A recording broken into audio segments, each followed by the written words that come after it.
Welcome back, Dodecadorks. We're the 12-sided guys. We have Matt as Pine. Hi. Scott as Roos. That's me. Sabrina as Nari. Hey there. Jordan as Richter. Good evening. And me, Paul, as Seros, the Herald of Fire. If you're hot for more 12-sided guys content, then check out our Patreon. You can get bonus episodes as well as maps and a wiki that I've been really burning the midnight oil on. If you want a warm welcome, then go join our community on Discord. And you'll look hot wearing Dodecadoric Drip from our store at 12sidedguys.com. Grown. This is making me so upset. We're gonna die. And of course, you can help our podcast spread like wildfire by reviewing us and giving us 5 stars. And scientifically speaking, there's really like nothing hotter than stars, and they're basically made of fire. Anyway, if you ever kicked some two-headed wolves in order to become a fireball-throwing werewolf after bathing in flame, then this podcast is for you. It's the Crystal Codex, episode 93.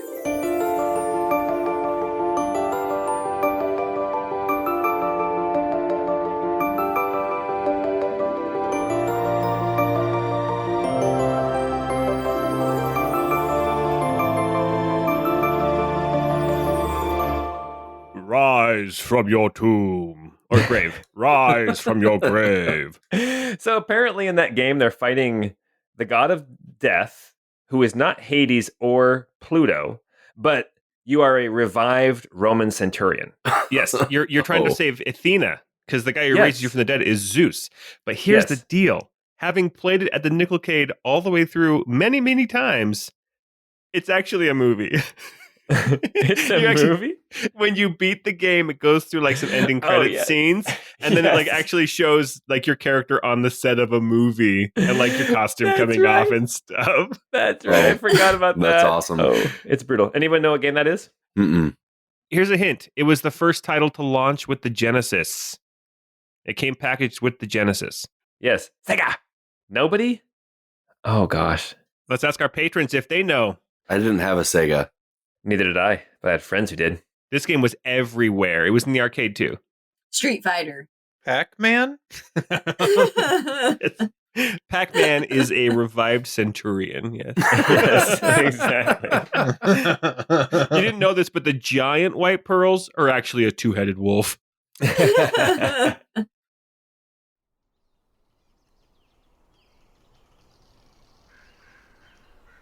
As the last sliver of sun disappears over the horizon, a hatch hidden among the floorboards of an abandoned farmstead opens slowly and carefully. The diminutive figure that emerges climbs out cautiously, his head alertly turning this way and that in search of the ambush he fears is awaiting him. After a few still, tense moments, the small man turns back to the trapdoor to assist the tunnel's other occupant, a thin woman with short dark hair tied back in a black scarf. "It stinks down there," the woman, Rita, says, pulling her black cloak taut over her shoulders to better hide the colors of Imperial Wayfield emblazoned on her clothing. On her back, she wears a small pack containing food, a white flag, and, most importantly, a signed missive giving her permission to negotiate on behalf of Vonnet, governor of Imperial Wayfield. "You should smell those cells you had me locked in for the past week," grunts the small man in a whispered reply. "Would curl your nose hairs." Standing just under 4 feet tall and in soiled leather armor, Hebo creeps through the doorway, leaving the derelict home with his companion. Gazing east across the river, they can make out the city Wayfield besieged by King Tenor's forces. The cramped tunnel was surprisingly long, surprisingly well kept, and had surprisingly conveyed the pair of messengers safely out of the city, under the narrow river, and into the old farm now rotting in a small copse of trees. "Well, we'd best be moving. If we lollygag here, there may not be a Wayfield left for your queen to aid," Rita whispers. "The road west should be safe enough from here. Tenor's forces haven't crossed the river yet, at least not in numbers." "We're not taking the road," Hebo says, turning north.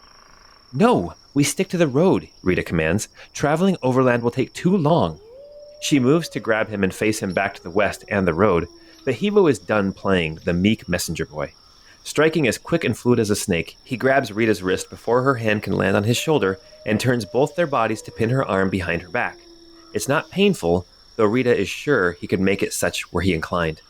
Hebo briefly holds her into this position, then releases her. Rita spins, drawing a dagger from her waistband. "What is the meaning of this?" she whispers harshly. "You vowed to the governor that you'd take me to your queen to sue for an alliance." Hebo looks at Rita for a moment, his expression calm but his body tensed in case she lunges at him. And that's what I mean to do, he says before turning to the north again. Queen Kira ain't at Tabery no more. Nah, she and all her forces are out there, he says, motioning to the rolling hills and clusters of trees dotting the northern terrain before facing Rita again. Queen Kira means to bloody Tender's nose when he least expects it. Wayfield will be the anvil and Tabery the hammer. Now let's hurry on. I can't wait to present you to my pretender queen. Moving low and carefully, Hebo strikes out north into the shadows of the trees, Rita following closely behind. That's amazing. Yes. It'll be so good. I hope we survive to see what happens. Welcome. Yes, I think that's the overwhelming sentiment among all of us. I hope we survive. Seriously. I was going to say, welcome back to the 12 Side Guys podcast. And just in case anyone is wondering how the mood has been over the last week, this is what I have been hearing about all week. Last time we were together, they had just finished solving a puzzle in record time, and they were actually confronted in these tunnels underneath the city of Almar by some people who seemed to have been taken over. Their minds had been corrupted or swayed by some psychic power that had been emanating from deep here underneath the city. Sorry, guys. Whoa! Sound effects presented by Paul. There we go. You should consider a career in Foley. There Seriously, if you Yeah. could learn how to speak some German while burping or Latin, then it would sound like a demon being summoned, and that's pretty cool.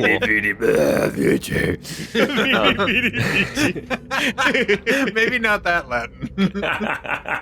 Anyway, deep here underneath the city of Almar, they ran into an acquaintance that they had met at the bar, the inn, the Drawn Drapes, a man who had been the bartender there, a man named Don, actually. We discovered his name right before he was killed. And then Richter sicked his ghost-type Pokemon on him.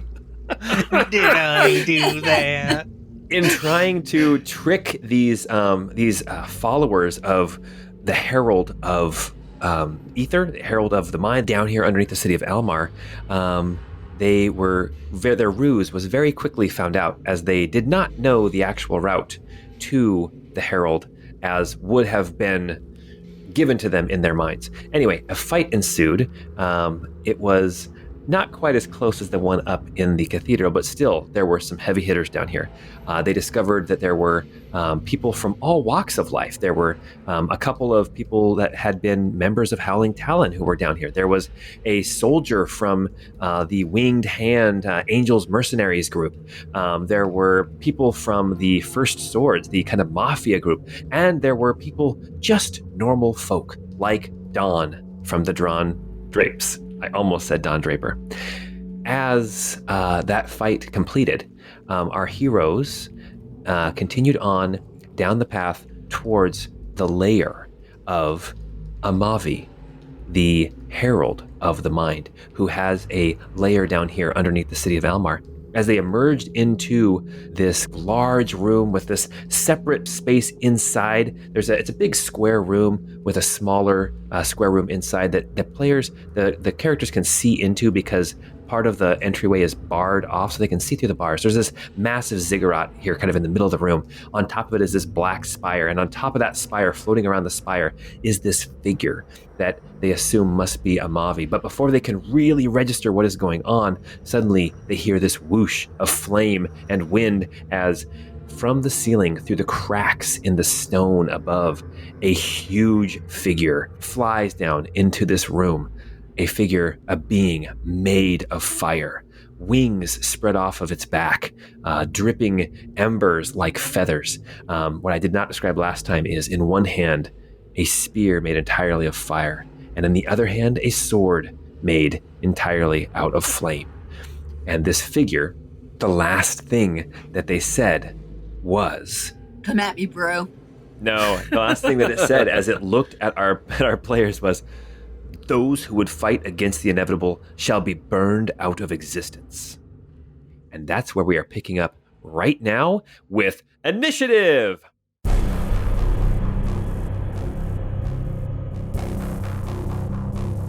All right. As you guys roll initiative, I'm going to kind of describe the scene a little bit more clearly. You guys have not quite come into this room, but you can see it pretty clearly. The room is got to be 100 feet across, east to west and north to south. The smaller room inside is like 60 feet by 60 feet. And that inside there is the ziggurat.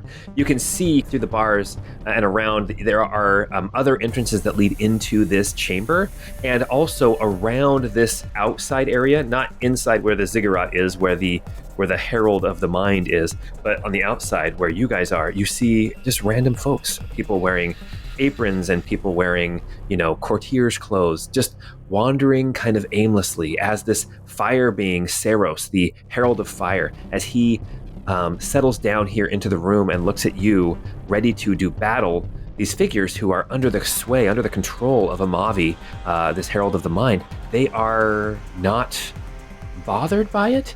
And really quickly, even as this Angel of Fire settles down near the ground and gets close to a couple of these servants, these thralls, two of them are instantly burned to death and die. And what did everyone get for their initiative? It's not foreboding at all. I do melee combat mostly. Pine rolled a 23. Woo! Roos got a 15.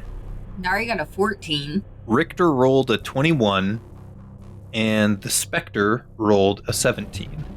And I, for Seros, the Herald of Fire, I rolled a 3, which means Seros' initiative is 11. Wow. If that tells you anything. Yes. Jeez. Look at the laugh that he just had. What was that? Usually, you know what? In listening to the episodes again, I realize usually my laugh is something like this. Yes, That's usually exactly how it comes through. I know. That is how my laugh is. It is, yeah, it's pretty funny. Sorry, guys. Anyway, so I'm going to have a little bit of a diabolical laugh now. So, also, I wanted to describe a little bit more about Amavi, the Herald of the Mind. You can see Seros very clearly, but behind the bars, floating up around this black spire in the middle, you see this figure, 4 thin arms, a slightly feminine physique, kind of narrow at the waist, long hair. As the figure turns around towards you, though, you see no face, no eyes, no nose, no mouth. Skin is slightly pink or red. This figure is very much alien and yet still has hints of being a humanoid of some kind, and is just floating around. And every once in a while you see where the face would be glance towards you in your direction, but is completely focused on this black spire. Let's go ahead and jump up to the top. Why are you laughing? I was just going to say something that would need to get cut anyway. Okay, let's jump to the top of the initiative with Pine. At this point, Seros is, he's got wings, he can fly. You can tell that he doesn't even really move the wings to fly, but he looks quick. But right now he is close enough to the ground to get up next to him if that is something that you want to do.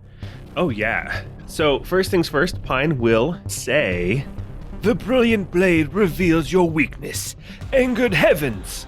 I'll just do an extra 2d6 radiant damage. So, I will go ahead and let's see if I can make it there. I have to move through Roos just because of the way we're positioned. But I think with my 35 feet of movement, moving through Roos, I can make it just to Seros, not George Soros. No, George Soros. Seros. Spooky. Seros. Okay. You can call him Seros, like searing, but no, Okay. Seros. Okay. Yes, I'm now ready to make some attacks against Seros. He is big. He has got to be like, I think last time I said between 12 and 15 feet tall. He is huge. I fought 20-foot bear people, so this guy doesn't scare me. Large and in charge. Okay, my first attack is a 25 to hit. That will hit. Okay, that will do 8 piercing, Okay. 4 cold, and 7 radiant. So that's a total of 8 plus 7 is 15 plus 4. doubled because it's cold damage is another 8. So that's 16 plus 7, which brings us to a grand total of what? I can't do the math. 23. Okay, 23 on my first hit. And then I'm going to do a follow-up second hit. I was able to recover some spell slots thanks to optional rules from Tasha's Cauldron of Everything during our last short rest, but I still am extremely short on those, so I'm going to take another attack without doing a Swordmaster's Fury, which is probably a mistake because I only rolled an 11, and that might be the only time I hit this entire combat before I die. Here's the deal. You also took 6 fire damage. He is so hot because he has just made of flame that getting in close enough to swing at him, you instantly are burned for 6 damage. Well, I am resistant to fire thanks to my Tabor Ambassador's Blade level 3, so it's only 3 damage. Well, huzzah. Is that your turn? That is my turn, yes. Okay, and just like that, we have our very first legendary action. Pine, there is a spear coming, darting at you, quick as, I was going to say lightning, but it's more like quick as fire. As a backdraft. Yeah, quick as a That's what I mean by backdraft. Yes. Oh, It's a man. backdraft for sure. Okay, that is going to be, oh my freaking A. Oh, no! Jeez! Oh, man. This is a bad start. A natural 20. Well, okay, so he gets to add 13 to this roll, but a natural 20 is a natural 20. So here we go. We're going to double the dice damage. I think you guys can do this. Okay, we are going to roll. So that will be 18 plus 8. That will be 26 fire damage. Halved to 13. You lucky son of a gun. Oh, Mr. Pine. All right. Okay. I kept waiting for you to Mr. say, 26 fire damage or plus, but no, okay. Yeah. Okay, Richter, it is now your turn with initiative 21. Okay, I'm going to come into the room and just hug the wall and kind of stay a little bit away. So maybe 15, 20 feet away still from this giant creature. I'm going to yell out, "Your sins are exposed under the light of the sun, mark of the dawn." And I'm going to mark the creature for judgment. Okay. As my bonus action. And I'm going to, this might be a dumb idea, but I'm going to cast Frostbite cantrip on it. Okay. So it needs to make a DC 16 Constitution save. So we'll see what its Constitution looks like. Okay, so DC 16 Constitution, that will be a total of 13, which will fail. Cool. And then it will succeed as it uses a legendary resistance. Oh, Okay. jeez. Never mind then. Okay. You're fighting a freaking angel, guys. Come on. Okie dokie. Well, that's pretty much it for good old Richter's turn. Think of it this way. You used a cantrip and you burned up a legendary resistance. You know that those are not infinite. So that's a good thing. Yeah, I know. Right? I was hoping to do a bunch of cold damage to it because he's hopefully vulnerable to it. We'll just keep doing it, I guess. Yeah, that's okay. I'm gonna keep. We got this. Throw ice cubes at him, guys. It's working. That brings us now to initiative 20. Spooky boy. It's a spooky boy. No. Sorry, I thought it was 17. Sorry. Yeah, not yet. This is initiative 20. You guys, this is kind of a unique situation. You are fighting the Angel of Fire, but you're fighting the Angel of Fire here in the layer of the Herald of the Mind. That's bull, Paul. That's bull. You're bull. You're bull. Now, as you guys are confronting the Angel of Fire, it seems like Amavi, the Herald of the Mind, is not really paying attention to you until she glances over really quickly and let's see, either Roos or Nari are the only ones that she can see. And it looks like, Roos, you are going to be the subject of this layer action. Nice. There is a... Give her some finger guns, Roos. That's the plan. There is a huge boom of thunder that only Roos can hear. Roos, Constitution save difficulty 15, please. Constitution? No! I'm not good at that. Well, that was a that one for 2. Doing great, guys. You've been All right, rolling a lot here's of the that deal. ones lately. Oh my gosh, that was Oh, huge gosh. damage. That is 19 damage, Ow. and you are stunned. Oh. All right. For how long? So until the end of its next turn. So we'll say until initiative 20 next round, because yes, that's right. Cool. Do I get to make the save on my turn? Oh, I guess it doesn't matter No, because it it's doesn't over. matter. You're gonna miss it anyway. Yeah. Cool. Okay. Cool. All right. It is now initiative 17, and it's time for Spooky Boy. Come on, spooky boy. Who's a spooky boy? He's just gonna fly right up there, kind of over here next to Pine, and make some attacks. Okay. There's a +8 on this roll, so 22 to hit. That will hit. Woohoo! Only 8 damage, 8 necrotic damage. But it has to make Okay. a DC 10 Constitution saving throw. Can it even fail that? And a natural one will always fail, and its Constitution is only +7. So yes, it can fail. But it rolled a natural 12, so Seros is fine with this. Okay, that is going to bring us to another legendary action. Spooky Boy, an attack is coming your way as a spear darts out, and that is going to be a 31 to hit. Yeah, that should probably hit. Jeez. That is so low, it's ridiculous. That will be 14 fire damage. And that is halved because this guy is resistant to fire. You're kidding me. He is resistant to acid, cold, fire, lightning, thunder, bludgeoning, piercing, slashing from non-magical attacks. I'm so happy reanimated this guy's corpse. Nobody was a fan of it when it first happened, but now you're like, you guys, dude, you killed Dawn, and now you're like, hey, thanks for protecting us from the Angel of Fire. They're That's like, fantastic. and I, for one, welcome our new Spectre, Overlord. It's like, Richter, 2 thumbs up for this crime against nature. Oh my gosh. All right. Okay. He makes an even better shield than he does drinks. Oh, that just made me think of our old friend Meat Shield. You guys remember Meat Shield? Oh, You mean man. meat sack? Didn't we end up calling him meat sack? Didn't Sabrina call him meat sack or something like that? Yes. I think That's so. right. Oh, Yes. man. Oh, and he wasn't even real. He was just in a random save game. Okay, we are getting ahead of ourselves. Roos, it is your turn as you stand there stunned. Your brain is reeling from the psychic cacophony in your brain. Nari, it is your turn at initiative. Do I like 14. hold my bowels while I'm stunned, or is it just like I'm like totally everything's loose? Oh, you voided everything. Every Okay. orifice leaks something. Cool. Oh, gross. Oh, I just wanted to God. like make sure we had a good picture of what's happening.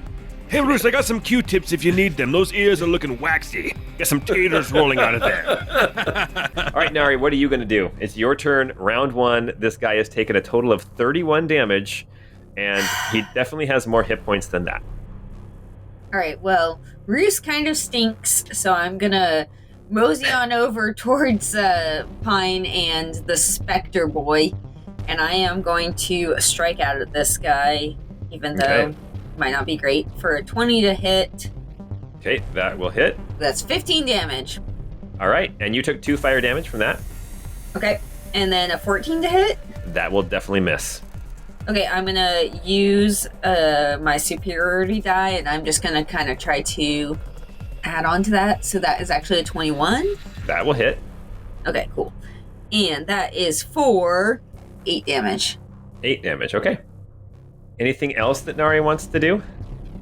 Like, I don't know, like pop open a green can of soda and surge! Or not anything like that? That was a terrible joke, sorry. I think I already did my actions. Okay. Oh, well, no, because you get it back after a short rest, and we short rested. So yeah, hell yeah, let's go for it. Honestly, at this point, might as well. So 16 to hit. That will miss. Jesus Christ. Okay. And then a nat 20. Oh, yeah. Yes, get wrecked. So that is going to do 25 damage. Holy cow, Nice. what a round for Yeah. Nari. Yikes. Okay. I think that's it for now. She's all like, "Welcome to the smoke show." Hell yeah, come at me, bro. 6 more fire damage that you take from being so close. Now, legendary action, Nari, right back at you. A spear comes blasting at you for 23. That hits you, right? Yeah, that'll do it. Okay. That is going to be not too bad. That is only 12 fire damage. I'm going to try to mitigate that with a D12 here. Okay. So I'm gonna take 10 off of that. Okay. That was a nice D12 roll. Usually my now- D12s are not down in bad. like the 1 to 4 range. Yes. Well, now it is Seros' turn. His actual turn here at the bottom of the initiative. He adds 13, or no, he adds 8 to his initiative roll, and he rolled a 3, so he goes last. But here is what is going to happen. We have 2 attacks coming, one at Pine and one at Nari. Pine does a natural 1 hit you. Suck it! Okay. Nari does a 30 will hit you. This No, is baby. actually so he's been attacking with his spear. This one is the sword coming your way. It is 2d8 plus 8. That will be 18 fire damage as this guy then flies past you, leaving all of your threat range, but he moves so quickly that there is no hope of getting an attack of opportunity. That's right, you better run. That's rude. And now all the way to the end of the room, and now his legendary actions have reset as we jump up to the top of the round with Pine. So he's like 65 feet away from me, so there's no chance of like getting him with anything I have. So I'm just afraid that if we say like all grouped up, he's going to just hit us with a fireball. So what I'm going to do is I'm actually going to move north along the wall up to just about the opening. I saw what happened to Roos last time, so I'm going to try to stay out of sight of the giant herald on the inside. Okay. Yeah, there's really nothing I can do. I'll ready attacks if he comes within range. Okay. Yeah. So you got your sword ready for an attack in case he comes back at you. Okay, very good. And now that brings us to Richter with the initiative 21. What are you going to do? Oh, all right. He will move his 30, which takes him to there. Wait, Okay, so where back was that? towards Seros on the east side of the room. That's right. So he'll move his 30, and then he will use his bonus action, Step of the Breaking Dawn, to teleport 30 to the creature that he has marked for judgment. Okay. And he will go ahead and make some attacks. Okay. Again, every time you say Step of the Breaking Dawn, I think you're stepping on Twilight books. If only. Oh, only a 12 to hit for the first roll, so that's not going to do That it. will miss. And an 11. Gosh, I rolled a 3 and a 2. Okay. Oh, brutal. Okay. And attack of opportunity, or a legendary action coming back at you. That is going to be a 21 to hit. Does that hit you? Yes, but I'm going to kind of flash a brilliant white light out and use my Armor of the Blazing Dawn. If I roll a 4 or higher on this d6 roll, then this will miss regardless of the roll. And I only got a 3, so that hits. Darn it. Okay. That's going to be 15 fire damage on Dang you. it. Okay. All right. That is your turn. Yeah, that's it. That brings us now back to the layer action. Amavi, the Herald of the Mind, is floating around above the spire here in the middle of the room on top of this ziggurat. The only person that she can see through these openings in her little cell is still Roos, as Roos is starting to shake his Yeah, head this is really cool. and come out of his stunned state. Suddenly he hears a voice in his brain, in his mind, and the voice says something to the effect of, let me pull it up, guys, sorry, I had it. That's a really weird thing to hear in your mind. Yeah, I can see why that'd be quite confusing. Let me just pull Roos it up has real the quickly. confused condition. Just let me pull it. Just pull on it. Give it a good yank, please. You hear What was that? It's a little LaCroix burp, just for Nice. spice. well, what you hear, Roos, is you hear chanting in your brain, and you can understand it even though you know it's a different language and you have not activated your scarf. You hear consciousness and ether, the mind of Pavantis. Take this mind and awaken the end. I need you to make a wisdom saving throw. Difficulty 15. This is something I'm a little bit better at, but my rolls have not been great. Oh, I got a 20. Oh, Nice. You feel the urge to do anything that she asks of you. It would just be right to do it. And you somehow manage to shake it off. And that feeling that was infiltrating your mind disappears as you overcome the beguiling whispers. And it is now Spooky Boy's turn. After all that description, and it's now Spooky Boy. Gosh, Richter's ghost friend. his ghosty boy. Oh, I think Spectre-y boy is actually gonna fly and see if he can engage the mind of Pavantis. Okay. Let's see here. So let me fly him. He has a 50-foot fly speed. So let me move him 20 so I can actually see when he moves through. He has incorporeal movement, so he can move through other creatures and objects as if they were difficult terrain. Okay. So I don't know if that kind of absorbed a little bit of his movement getting to there. And, No, I don't think so. and she's flying up above, right? Yeah, she's up a ziggurat. The ziggurat is like up probably like 5, 10, 15, 20, 20, like 30 feet in the air. So Okay. remember, this room is quite tall. So let's say that he essentially uses the dash action to get up to her, but can't make any other actions at that point. Is that okay? Okay. That's 100% fine with me. Yeah. All right, let's go with that for now. Okay. All right. That is now going to be legendary actions. Spooky boy, I can't lose you again. A legendary action. The mind of Pavantis, the Herald of the Mind, looks at Spooky Boy. Spooky Boy, 30 to hit Spooky Boy. Yeah, that'd do it. Okay, and that will be not too bad. That's only going to be 14 damage, 14 psychic damage. Oh, he is not resistant to psychic damage. That is for sure. So, okay. That was like the only one not in that huge list. Yeah, it was one of the only ones. Okay. And other legendary action from Seros. That will be, he already used one. He's got 1, 2, 3, 4 choices. 1, 2, 3. Roos, I am sorry. Oh, it's cool. It's cool. Seros looks, actually, I'm not sorry. It's what the dice, it's the story the dice are telling. Seros looks at you, Richter, as you kind of duck aside as suddenly flame comes shooting past your head as Seros flies blindingly quick across the room, clear to the other side. And as he does so, Roos, an attack is coming your way as he swings by, 18 to hit you with the sword. Yeah, my AC is 18. Okay, that will be 20 fire damage. Ow. Mr. Pine, Yes. you rated an attack, and he moved by you. Oh, good. Okay. The first hit was a dirty 20. You guys.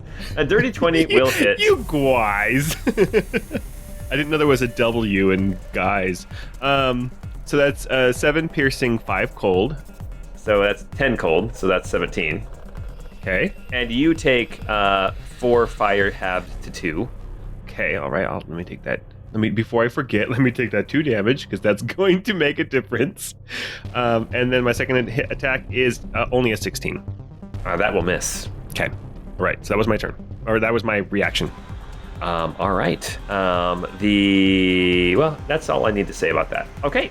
It is now Roos's turn. Roos, you can see Amavi, the Herald of the Mind, floating up there. You can see that Spooky Boy, dead Don, the bartender, is. Oh no, floating up it there. wasn't Don. It was No, it it was wasn't one of the Don? soldiers from the floor above. Yeah, it Okay, was one of the guys okay. from the cathedral that we killed. Oh, okay, Yeah, gotcha. It wasn't that. Okay, gruesome. it wasn't that. It's not that bad. No, that's right. He just murdered Don. It's not Don's soul. This is the soul that murdered Don. I was gonna say it might be partially Don because it basically sucked his soul from his body. But yeah, That's true. Okay. So yeah, but Roos, you can see this also massive angel floating above the spire, and you instinctively know if you stay in her line of sight, you are subject to these layer actions. Yeah, I realized that.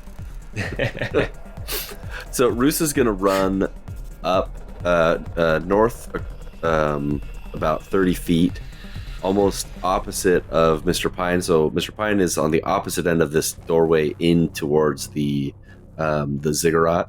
Okay. And as I'm running up, I'm actually gonna throw one of my chakram at Amavi Oh, all right.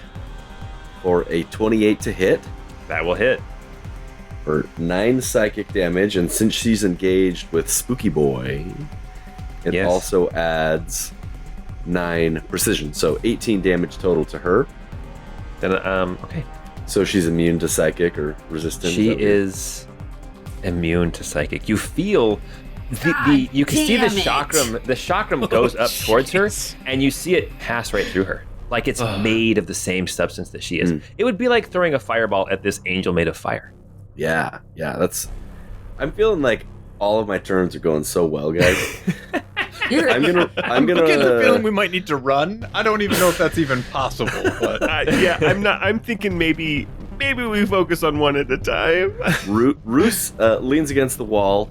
He's notices that he has definitely soiled himself, and he pulls out a health potion There you go. and heals himself for 14. Oh, that's a good roll for health. Nice. I'm back to double digits, guys. Oh my gosh. Jesus! Oh my god. Oh, Okay. Well, hey, you know what? Seros has used up all of his legendary actions for this turn, so it is now Nari's turn. Nari, you're actually relatively close to Seros here as Seros went from the far eastern side to the far western side of this room. He's back close to Nari. All right. Nari's going to run up to him for an 11 to hit, which is not going to hit. So she's going to roll again for a 28. That will hit as you take 10 fire damage. oh shoot. That is going to be 12 damage, and then I am going to heal myself for a little bit.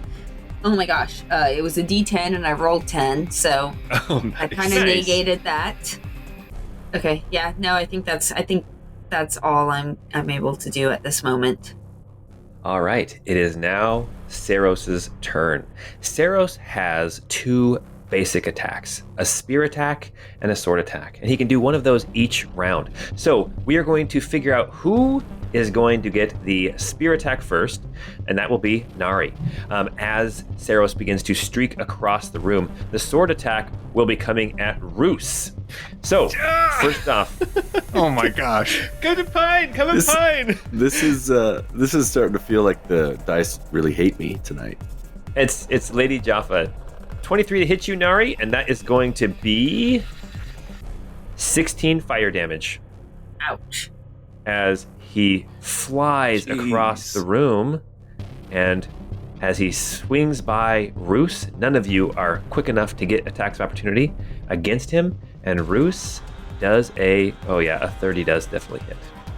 Jeez. Yeah. Here comes 2d8 plus 8 fire damage. Hey, listeners, we can see Paul's dice rolls. He adds 13 to hit. It's nuts. That will be 17 fire damage. I'm gonna have Squire half that for me.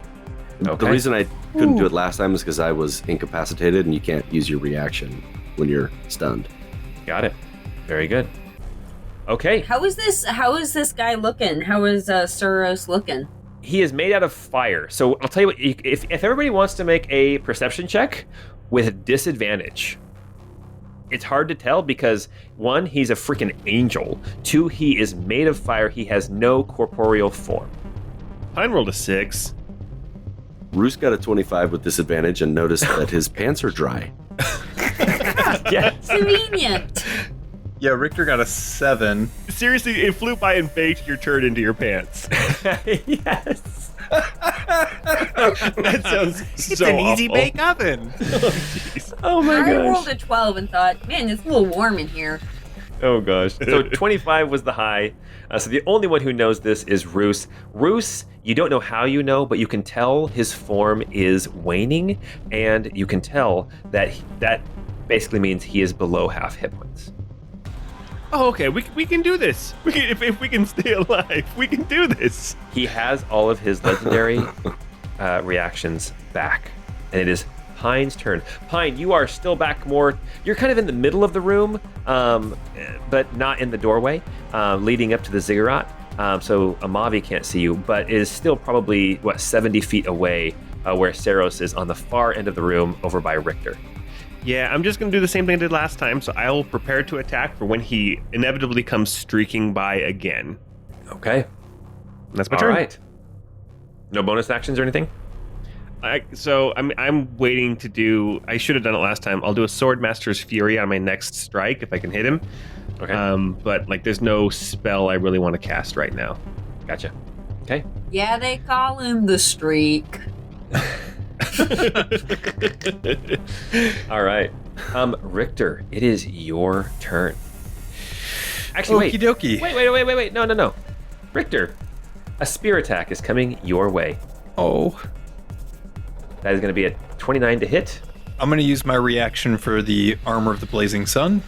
Okay. Please be a 4 or higher. A 5. It misses. Yes! Oh my gosh. How many times can you do that? It is a reaction. Oh, hey. So That also means that you can't ready an attack, because then if you're using your reaction for that. Just a heads up. that's fine. Okay. This is a Hexblade's Curse thing? Yep, exactly. Awesome. All right. Spooky Boy gets hit for 22 as he is still floating over by Amavi with her legendary action. And that will be a total of 11 psychic damage to Spooky Boy. And with that, Spooky Boy bursts into a cloud of ethereal vapor and then disappears. Okay. And goes directly down to hell. Oh, 100%. Bye. It was nice having you. And when he gets down there, Satan's like, "Hey, real nice thing you did there to that guy, Don. Yeah, that was great." Okay, Richter, it is your turn. Okay. I mean, I'm right here next to Seros. Is that what you said? Seros. Seros. The Herald of Fire. Let's make some attacks against our marked enemy for judgment. Okay, First attack is, only a 14 to hit. that will miss. And then the second attack, please be decent. 19 to hit. That will hit as you take 8 fire damage. Jeez. Okay. Oh, jeez. And 13 plus 4, 17 damage. 17 damage. With his marked for judgment, he adds plus 4 to damage rolls. Oh yeah, that's awesome. That's great. Okay, is that your turn? That is my turn. Okay, legendary action coming your way from Seros, who is getting the sword attack. 1, 2, 3, 4. Mr. Pine. It's about damn time. Seros comes flying back by you. Mr. Pine, you are going to get hit for a 26. That does beat my AC. Yes, and that will be 22 fire damage. Half to 11. 11. Yeah, I'll take that. I'll take that for the team. Oh, I forgot about your freaking sword. Okay. I was like, hey, why didn't you take the flame tongue? I mean, you'd be dealing extra damage. And then this happens. Yeah. Okay. Mr. Pine, he flew right by you and you had a ready to action. Yeah, so the first attack's only a 15. That will miss. The second attack's a 21.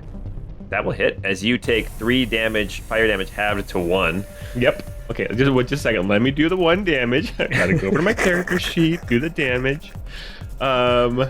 Okay, I'm still over half. What? Yes. Oh, It would gosh, be, guys. it would be Pine's over here having the time of his life. Honestly, though. I would be approaching death if I did not have resistance to fire. That's the point I'm trying to make here.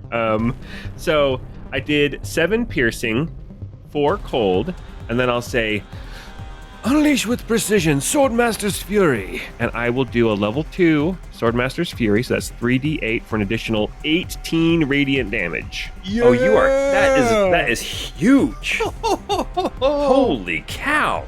And of course, the cold damage from your sword seems to do extra damage. So that was doubled to 8, I believe. Yes. Oh, 15 plus 18. That's huge. That's Okay, I'll huge take it. damage. Nice.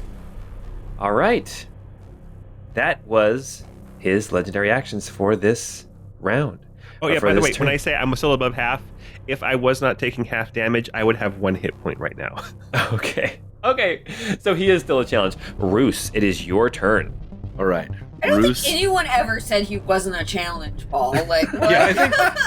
Yeah, if Well, you could see see, how here's many the hit deal, points here's we the deal. actually have, you Oh, know. yawn. This is so I simple. am looking at like how much damage you've done. I'm looking at how many hit points he has.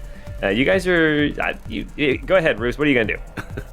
Roos is going to stay hidden from Amavi, and from where he's at, he's going to throw one of his chakram at Seros Okay. for an 18 to hit. That barely hits. Okay, so that will do 8 psychic, and then since he's engaged with Nari over there, it will also add 7 precision, so 15 total. Oh, he's engaged with Nari. Congratulations. When's the day? Oh my. Boo, Thank you. We're very happy together. Roos, Yeah, what does that look like? no way. Oh, thank MVP Roos. Woo! So Oh, coming in clutch. I feel like Roos was a little bit little addled from everything. There might be, a little bit little stain on his chakram as he's throwing it. He does throw it, and that is the lethal weapon that he uses, and so it goes through, and I see, like, I envision it like hitting him, and then maybe like him like cooling down, like spreading out from where the chakram is like sticking out of him in the chest, and so like the fire like getting put out, like spreading around his body, like cooling down and like falling down. Nice. Yeah. Like the fire, like it's almost like the inside of him. He disappears from the inside out as the fire goes out. And just with the last little, almost like a little gust of wind, you see little embers kind of floating away. And then, you know how embers from a fire, they spark up and they pop and then they kind of fade before they hit the ground. And they wear That's- shiny pants. That is what happens to Seros, the Herald of Fire. And we are going to cue victory music.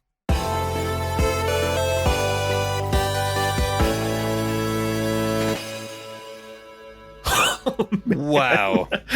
It was looking a little Jeez. grim there, guys. Oh, Now, yeah. Here is the deal. Yeah. We cued victory music. Amavi is still here. She has not left her ziggurat. You gather she will not leave her ziggurat, but she will fight back should you engage her. So at this point, we're going to keep initiative where it's at, but we're going to exit initiative. If we need to jump back in, we know where we're at. Nari, you are standing there by Seros as he burns out, as he goes out, as the flame disappears. Did he have any money on him? I was gonna say, is check there his anything pockets left? for money. As you Quick, get his wallet. What's going on with these ashes in here? oh, there's no ashes. This was pure flame. There was nothing burning except for the flame, right? There was no fuel to burn. He was literally just heavenly fire. All vibes. Yes. So Straight as- fire, man. Straight fire.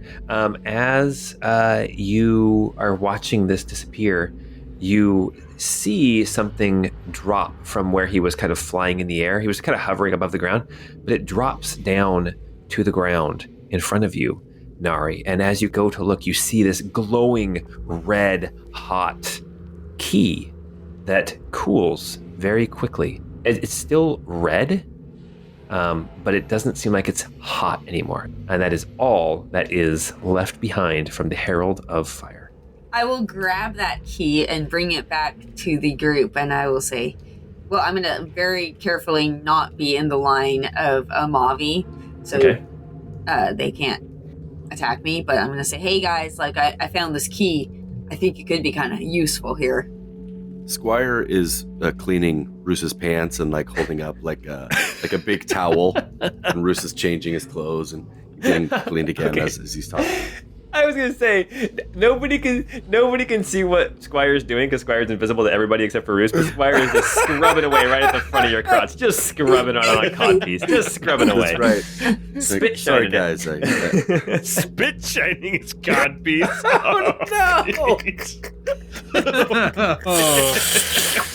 Oh my gosh. All right, so here's the setup, okay? I forgot to describe too. As Seros was flying back and forth, more and more of these thralls of Amavi were burned to death as they didn't even try to get out of his way. So here on the southern section of this room where the majority, where all of this fight took place, there is nobody left standing except for the four of you. And just a reminder here that in the center of the room, there is a wall that you guys are, Pine and Nari are kind of standing on the left side of this wall, and then Roos and Richter on the right side of the wall. There are some bars that separate the inner room from this outer room, and Amavi is still in the inner room, but you guys have managed to stay out of her line of sight, and at this point, she has not acted again. As you guys kind of convene across this distance, across this gap, this like 15-foot wide barred entry, I'm going to have you all make wisdom saves with advantage. Cool. And Nari, you get to add 4 because you're within 10 feet of me. Huzzah! All right, well, I rolled a natural 1 at first, but you said with advantage, so that's good. So I think that ends up being a 14. Plus 4. Oh, plus 4, sorry. An 18. Pine got a 23. Roos got a 21. And Richter got a 23. Okay. You guys all can now hear in your minds, as you guys are going to start talking about what to do, you can hear in your minds a voice. And the voice just keeps whispering over and over, consciousness and ether, the mind of Pavantis. Take this mind and awaken the end. And as you hear that voice, you can't help but want to help Amavi to awaken the end. You can't help but want to be here and be a part of this, but you all manage to shake it off, and you realize and recognize that being in this proximity to her, it won't be an every round thing, but while you are in this chamber, the pull to become enthralled by her is greater than anywhere else in the city, and you will have to make checks occasionally. Just a heads up. Is there anything we notice about, like, the pillar that she's standing on? Can we peek around and see that? Yeah, so she's not standing on it. The ziggurat kind of goes up on 4 sides. It's like a pyramid, kind of, like a step pyramid kind of thing, but it's not a total triangle. And there at the center, the top is flat, and coming out of the top, there is this kind of like 4-sided, basically obelisk, like a black spire of shiny stone of some kind sticking up out of there, and you can see energy like coursing into it, and you can sense that energy is coming. I can't remember who it was last time, but sense that the energy that is coursing along this this obelisk, this spire, is coming from the city above and being sucked down into the spire, almost like Amavi is taking energy and consciousness and psychic power from all of these masses of people who live here in this largest city on all of Pavantis, and is powering something through this spire. I mean, Do you think we should target the spire? well, we'd still have to face her, wouldn't we? And you got to remember that the entry into her chamber is barred, so you'd also have to figure out a way to get past this. It's not like gates; it's like actual bars, like a wall made out of bars. Does that make sense? So you can see in, but to get through it, you have to figure out a way to get through the bars. Gotcha. Yeah, just shoot her, right? Just shoot her through the bars. like a shooting range. You guys can't see the other sides of the room from where you're at. Okay, you know that it's big, and I think that at one point Richter being on the far eastern side, and then Pine and Nari being on the far western side would have both noticed that there are doorways kind of in the center of the eastern wall and the western wall. So it's like if this room is a perfect square, which it seems like it is, there is a doorway that you came in that's right in the middle of the southern wall. There's a doorway right in the middle of the eastern wall and right in the middle of the western wall that lead to other areas here in the tunnels beneath the city. But you guys have not seen the northern wall yet. I'm thinking maybe any path could have led to this.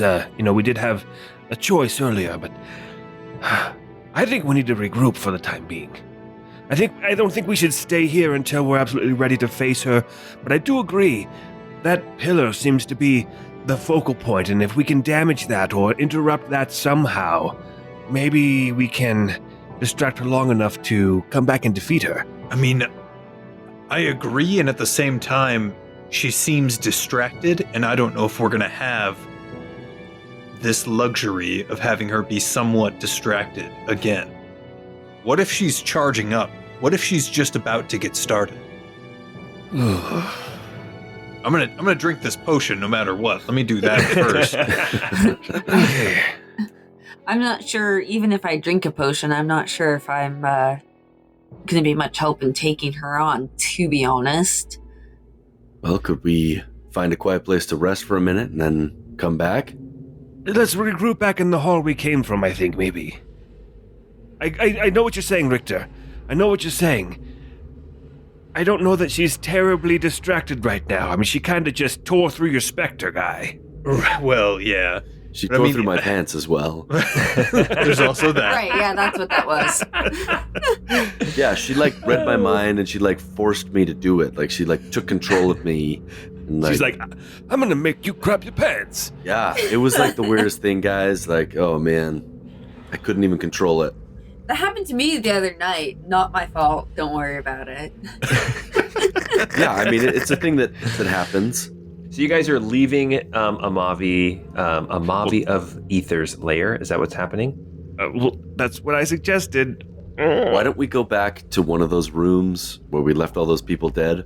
Maybe we can bar a door behind us, rest for a minute, and then come back. Try to get a short rest in, and then come back.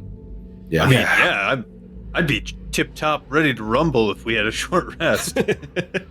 I wouldn't be full of vitality, but I would at least have more abilities. I'm just what she's flying up there, and I think the only one of us who really, I mean, Roos, you can throw your frisbee, and Richter, I've seen your gun, which is really cool, by the way. Yeah, it's super cool. Look at this gun. I think it might be best if we target the tower itself instead of her. Yeah, It seems like she's gaining power from there. we just got to figure out how to get in there. But Make an insight check or an Arcana check. that's a big old 4 for Pine. So 12 for Nari? Roos got a 21 insight.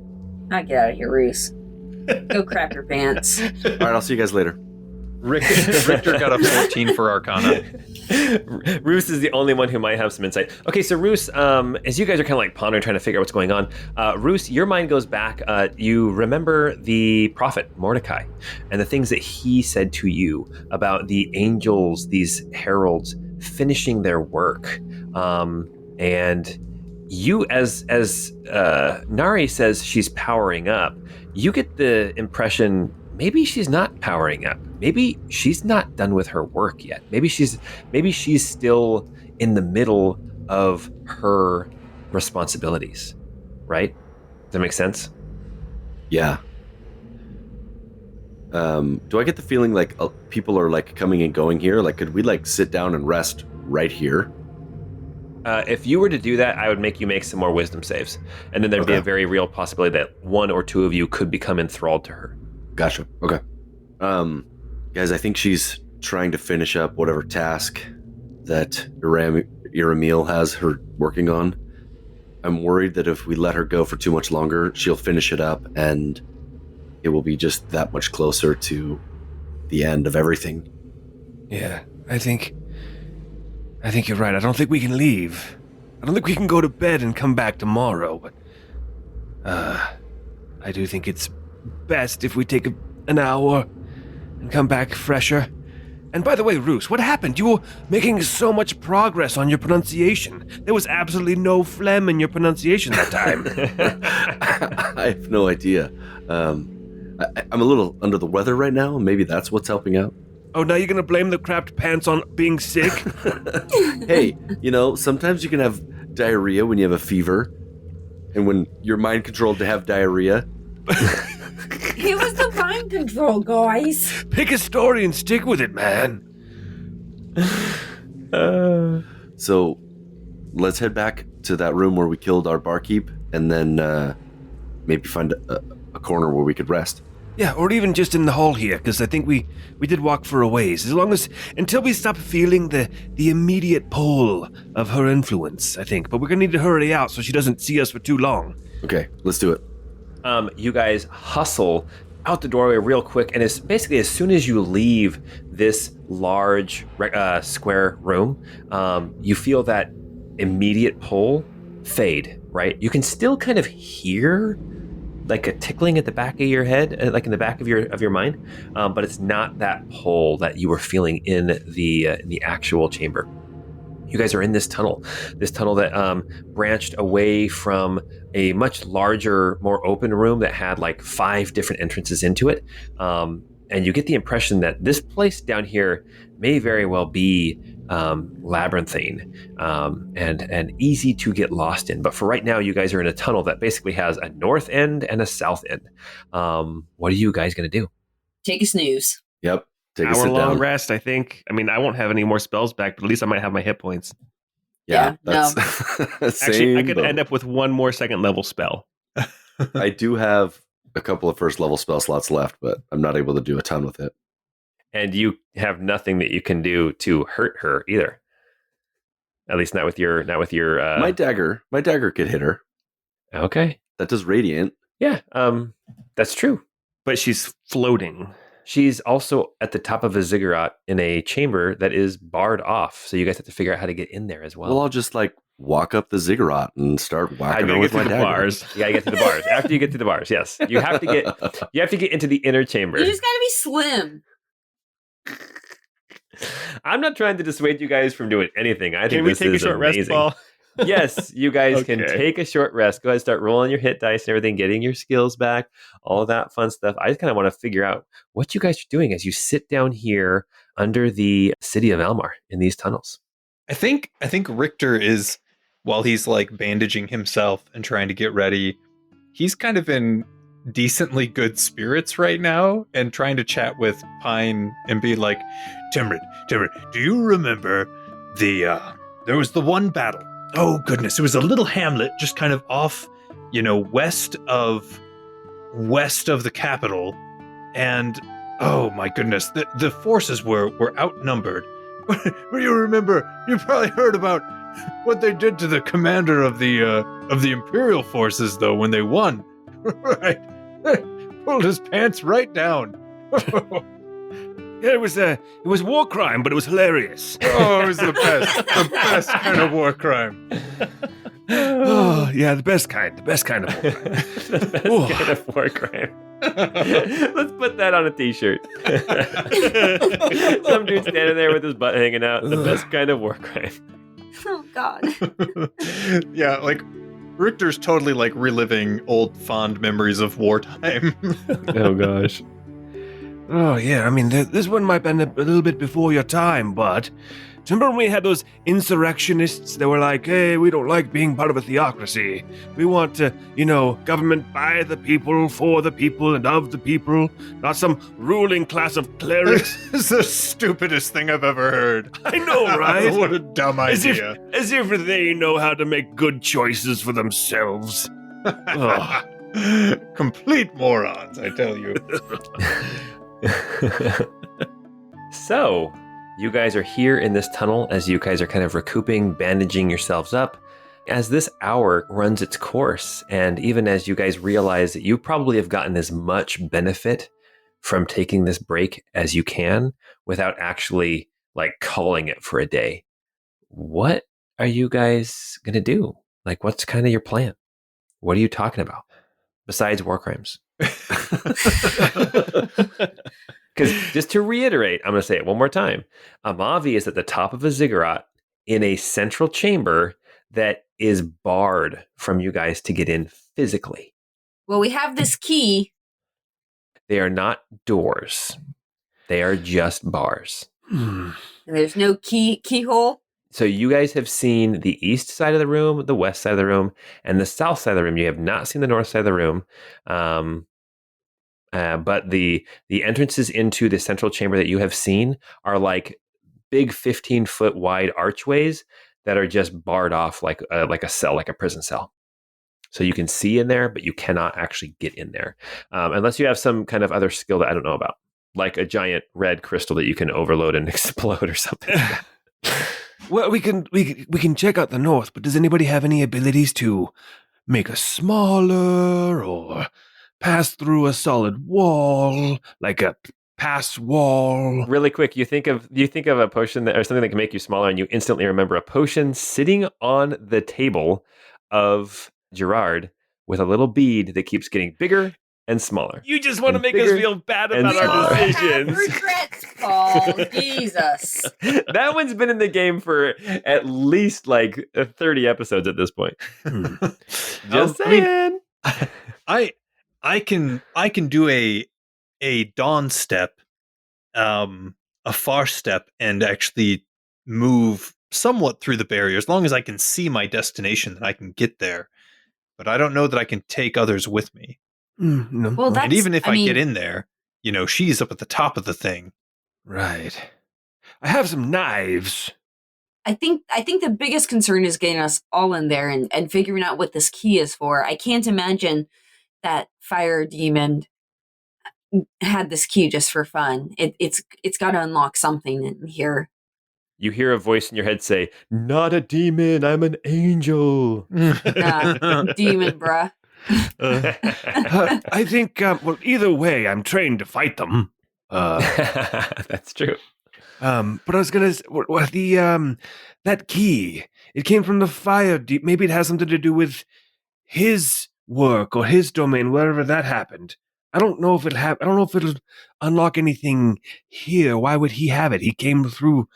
He came through the ceiling, just like fire oozing through cracks in the rock. Do the bars go all the way up to the ceiling?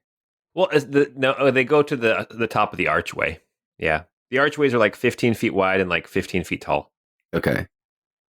And then those go all the way up? Because you said the room was like really tall, right? Yeah. The walls go all the way to the ceiling as well, yes. The inner chamber does have walls that go all the way to the ceiling. Okay. The only reason why you even know that there's an inner chamber is because you can see through the bars and you can tell that it's like a big wide room with just like a central room inside of it. Should we go and get a better look around the whole room? Yeah. I mean, it can't hurt. Maybe there's north entrance that is wide open. Or like a big knocker? We could just like knock. Dude, Big I knockers. love big knockers. The only thing I could, if it's completely walled off, the only thing I really could think of to do is I can summon Crumbles 30 feet away through the bars, and then maybe Crumbles could do stuff. That's all I Poor got. Crumbles. He's a good boy. Would I be able to acrobatics, like try and squeeze through the bars? Difficulty 25, yeah. Okay. I'm not as slim as I used to I be. think maybe Roos could, but I don't think I would be able to fit. These big knockers might get in the way.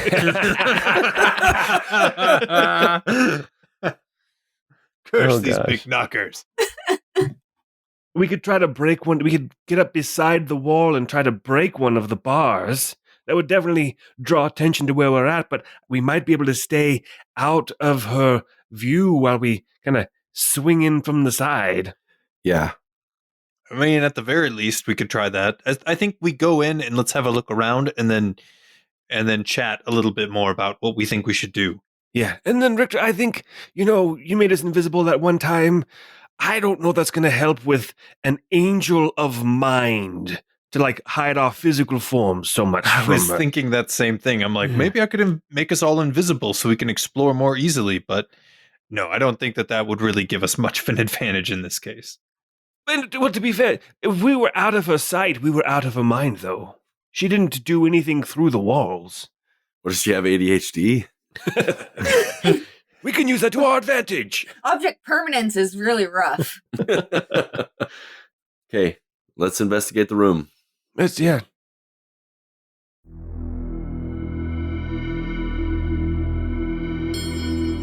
Okay, you guys head back into this large chamber of the Herald of the Ether, the Herald of Mind, of Amavi. Again, you're on the south side of this room. You can see now that there are people who have been in here the whole time that have kind of wandered further south now. The room is it's not more filled with people. They have just kind of spread out a little bit more. And there are still the husks, kind of the dead, burnt remains of people who are lying there from where they got burned by Seros, the Herald of Fire. But you see that there's some other just random folk moving about down here in the south, just kind of walking around blissfully, not unaware, just not worried about you. Stay close to me, everybody, as we go through here. Take comfort in my calming presence as she tries to control our minds. As I follow Pine, I will try to look just as equally not quite there as the rest of the people here, just sort of going on vibes. Okay. Bruce would like to investigate, look for a way to get into the room. Doorway, opening, keyhole. A fiery keyhole. Why don't you make an investigation check? Is anybody willing to help me out? I will help. I'm so good. Maybe I should have done this. I will do this though. So I roll the 10 with advantage. I'm going to use the Squire. I think I filled that roll ability and add 5 to that. Okay, so a 15. So 15. Got it. Okay, so what I will tell you is here on the south wall, kind of where you were tucked up against, you don't go all the way around the room just because you guys haven't moved your tokens around the room. But as you're looking down here on the south side, it looks like the bars and the archway are solid, good luck. But you do notice right about kind of a little bit more on the on the western side of this southern wall, you see that there is a place where this is an ancient chamber. And you do see a place where it looks like the stones that are that built, or the brick, the dressed stone that is the wall of this more central chamber. Looks like there's a place where it might be a little bit weaker, and there is potential for you to knock it in or shift it a bit. But looking at it, it will take some work. So basically, to get in, you would actually have to attack the wall, do a certain amount of damage in order to make a hole big enough to get in. But you think it's doable. Well, I think we could knock this wall in here. Let's keep that in mind. Do you want to keep moving around to the west? Yeah. Yeah, I agree. Let's keep moving and see if we can find something better. Stay close, everyone. I keep moving forward like a zombie. Hey there, Evangeline. How you doing? Looking good. Just watched you and Ant-Man with my son. Oh, you notice that she has a lost look in her eyes. Yes. Oh, yes. Nailed it. Yes. Get out. Oh, my goodness. As you move around towards the west side of the room, you can see that, it's basically a mirror image of the southern wall. You see that there is a doorway on the left that opens into, or like an archway that opens up into another tunnel heading off somewhere else underneath the city of Almar. You can see that there are bars. There's another entryway into the central chamber here that is also barred off. You can see, as you hurry past the opening, you see Amavi just kind of floating up around this spire, sucking energy out of the city above continuously. As you continue to move up and around, you get to the north section of this room. In the north section, you notice something slightly different. While the layout of the room is the same, where there's like a tunnel, an archway going north that leaves the room, and there's an entryway into the inner chamber on the southern wall of this top part of the room. You notice that where on the west side and the east side and the south side, the archways that leave the room that go out, they lead into tunnels. This one is different. This one, the archway opens up, and just beyond the arch is this massive, intricate, arcane-looking barrier of some kind. As you look, you can see there are different jewels on this door, and they're not spaced out evenly. Is it on the north side? Yeah, on the north side. Where on the east and the west and the south side, the archways that lead out of the room to go back into the tunnels and stuff, those are just tunnels that go off into darkness. But here on the north side, it's not a tunnel. It's actually a barrier just past the archway. It's some kind of an arcane door or wall of some kind. And as you are looking, you see that there's these jewels, and these jewels on the wall are different colors, and they're not spaced out in any kind of recognizable pattern. You notice that right kind of in the center, the highest jewel is a white rhombus, I guess you could say, kind of in the middle of the barrier, kind of up just right about eye level. And then you notice that on the right side, kind of more towards a little bit lower and over to the right, there is a red rhombus of crystal. And then on the left side, almost even side to side with the red one on the right, you see that there is a brown crystal on the left. You notice Is that one of the colors? That is a color of the. This is not. Okay, this is arcane. I'm going to explain it a little bit more as well. As you look down at the bottom of this barrier, down on the right at the bottom, there is a blue crystal, and then right kind of in the middle of this barrier, just a little bit to the left of the center, you see a purple crystal. And here's what you notice about the crystals: the red one on the right it's almost like it's not really a crystal. It's almost like it's a little a container, and the red one is completely full of red.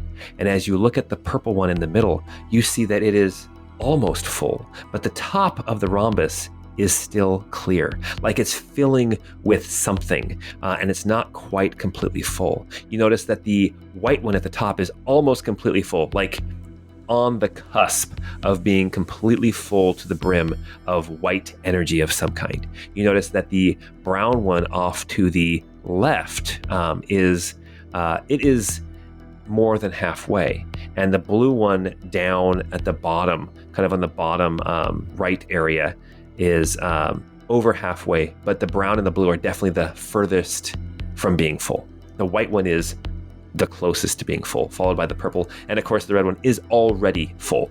Does that make sense what I'm saying? This is a work tracker. They're logging their hours here. Something else that you notice? Corporate America's got us all.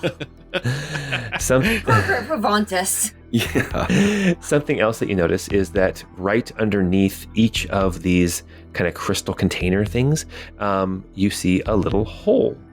And there is a little hole underneath the red, the purple, the white, the blue, and the brown. Nari will stick that key into the hole. Are you sure we want to do that? Yeah, I mean, what else could it be for, right? No, yeah, do it. Nothing has ever gone wrong when we've done this stuff, guys. Yeah, it's fine. She'll stick that key like below the red container. Okay.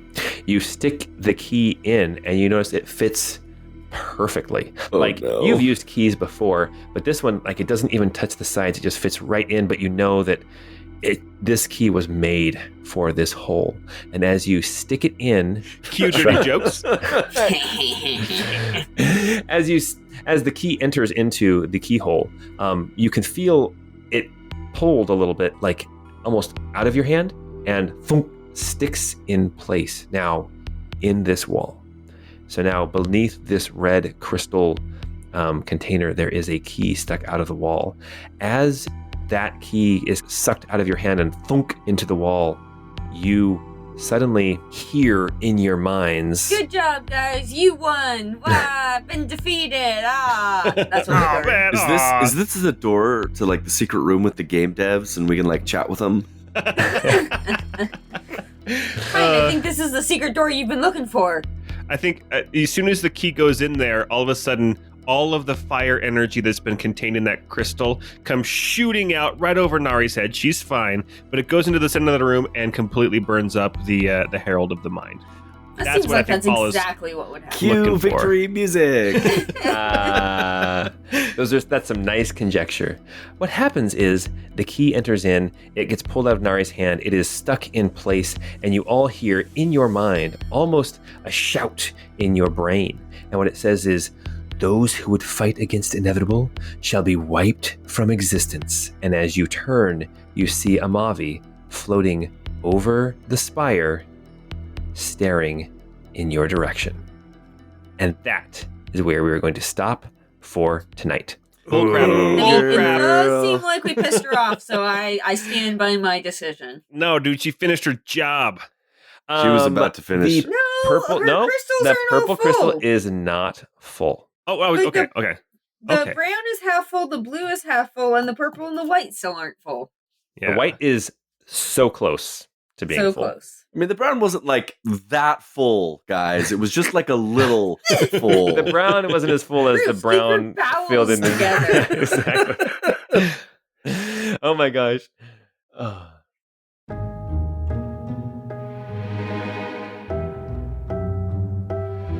It was still a few hours from sunrise, the witching hour, the perfect time of night for this kind of work. Moving from shadow to shadow, the slim, lithe woman makes no sound. 2 sentries stand a few feet apart, both awake, yet totally oblivious to the figure moving past them and into the camp of King Tenor. As they each gaze into the small flames of the brazier, destroying their night vision, the figure thinks to herself, they wouldn't know if I was here, even if I sneaked up and kissed them on the cheek. The figure moves past the sentries and loses herself amongst the rows of tents. The sounds of snoring are all around her, but this is not her destination, not yet. First, she thinks to herself, the horse lines need to be cut. Then I can whittle away at the soldiers themselves. She sees the large pavilion that can only belong to Tenor himself. Maybe a change of plans, she muses, but dismisses it. He must be protected with things beyond the mundane. If only I had killed him in Eberly Manor all those years ago, none of this would be necessary. Funny, I almost killed Vanette with that crystal as well, and now I'm inadvertently helping her.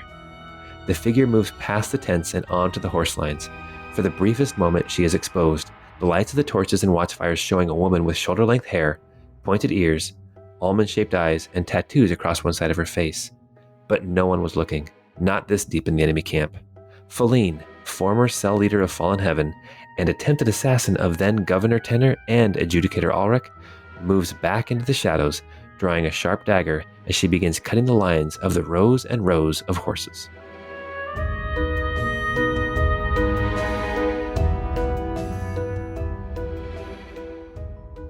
All I'm saying is this better not be some slut who's trying to get on Kira's good side, because let me tell you. Oh, man.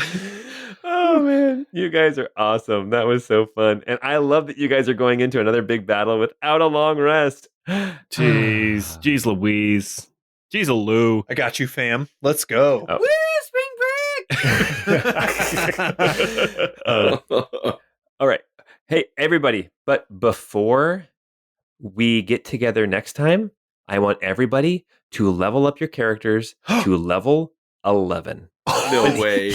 Here's the deal. Level 11, no long rest, which means any skills that you need or spells that you need to prepare or anything like that, those are not there yet. However, any like abilities that you get like feats or anything like that, go ahead and take those, add those in. Add in whatever your increase in hit points is to your total hit points, as in like your available hit points, if that makes any sense what I'm saying. Yeah. So level up without taking a long rest. Okay. All right, I can attack 3 times. Oh, jeez. I get to add a Nice. D8 to all my hits now. A D8 of radiant to all my Nice. hits. Wow. Oh, dude, yeah, this is going to be. I'm actually super pumped about this. I get another spell slot. That's amazing. But here's the deal: that spell slot is still used because you haven't had the long rest yet to fill it. Does that make But sense? he's a warlock. He gets a short rest. He gets him back on short rest. Freaking A. Yes, okay. So, okay, well, I guess I forgot we have a warlock. Okay. Very good, guys. Okay. Well, Amavi awaits you. I have 69 health points. Nice. Oh, yeah. We are where we are with Amavi, the Herald of Ether, the Herald of the Mind, staring at you with her eyeless, faceless face. And next time we get together, we will be having some kind of a confrontation. So go check out our Discord. You can talk with us about this latest episode. Also, don't forget, we have a shop, we have our Patreon, and, we really love doing this. So until we get together next time, we hope you have a great time. Spring break. Spring break. Christmas break.